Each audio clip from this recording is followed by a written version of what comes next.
Place maintenant au focus avec un reportage sur les conséquences de la déforestation dans la deuxième forêt tropicale de la planète, celle du bassin du Congo.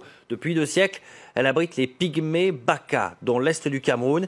Des sociétés d'exploitation forestière rasent plus de 20 000 hectares de forêts vierges par an et poussent ainsi ce peuple nomade hors de son territoire. C'est notamment le cas à Messéa, où les Baka, dépossédés de leur seule richesse, la forêt, se sont sédentarisés en bord de route dans des conditions parfois misérables.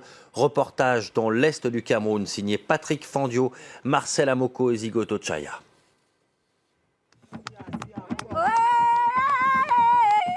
Un manteau vert au cœur des 250 millions d'hectares du bassin du Congo. Deuxième forêt tropicale après l'Amazonie. Vue du ciel, ici dans l'est du Cameroun, les ravages de la déforestation. Chaque année, plus de 20 000 hectares rasés. Et chaque jour, des centaines de billes de bois coupées, emmenées par camion sous le regard des premiers habitants de cette forêt, les pygmées Baka. Des pygmées vivant désormais au bord de la route, chassés de la forêt, privés de leur tradition de chasse et de cueillette, obligés d'être sédentarisés. Chaque semaine, ceux-là reçoivent la visite d'Hélène, devenue porte-voix des souffrances de sa communauté. Pygmée elle-même, une activiste muée en avocate pour dénoncer leurs conditions de vie. Regardez où vit ma communauté. On a dit qu'il y a des choses qui sont payées, on verse des millions. Est-ce que c'est ça, le fait de venir vivre en bordure de route?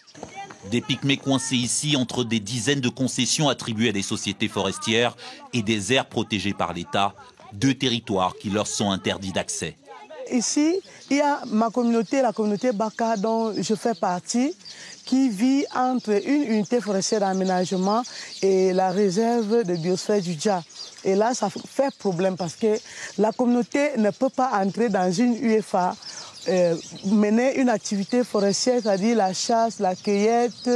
Et de l'autre côté, aussi dans la réserve, c'est strictement interdit, où les populations n'ont pas droit d'aller exercer leur droit d'usage. Ils ne peuvent pas chasser là-bas, ni à gauche, ni à droite. Plus loin, le site d'une de ces sociétés forestières, Palisco, l'une des plus anciennes qui exploite le bois camerounais depuis 45 ans, mise en cause par les ONG qui l'accusent de priver les pygmées de leur territoire. Ce dont se défend le directeur du site. On est une des rares compagnies forestières, je pense, dans ce pays à faire des réalisations qui soient visibles et qui aient un impact réel, on va dire, dans le développement du pays. Paul Lagoutte veut nous montrer une des réalisations de l'œuvre sociale de son entreprise. Une école qui lui aurait coûté 10 à 12 000 euros. Une salle de classe offerte il y a 6 ans aux populations locales, dont les pygmées. Bonjour, le bâtiment est bel et bien là. L'année à laquelle il a été construit et cédé à la population est marquée. Et donc il est stipulé que c'est bel et bien un don de nos sociétés. Mais d'après les ONG, ce type d'école est peu fréquenté par les pygmées, pas adapté à leur style de vie. Peu formés, peu qualifiés comme Pierre, les pygmées sont condamnés aux travaux manuels, exploités par les autres ethnies. On est arrivé à la maison. Il est venu retaper cette maison pour un salaire de misère, 500 francs CFA par jour, à peine 75 centimes d'euros. C'est 500 la journée. 500 francs la journée. C'est peu, je souffre beaucoup. 500 francs la journée, ce n'est pas l'argent. Une précarité économique sur laquelle vient se greffer des drames sociaux comme l'alcoolisme.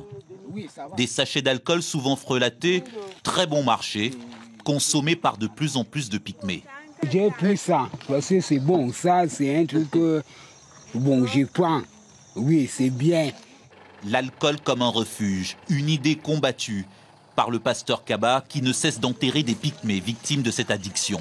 Vous voyez ici, c'est l'un des tombeaux que l'un de notre membre a pris le vin et il est mort à cause de ça. Cela mène à la débauche. Pour tenter de stopper l'alcoolisme et l'usage d'autres drogues, pour sauver cette communauté, le pasteur organise 2 fois par semaine une causerie autour de la Bible.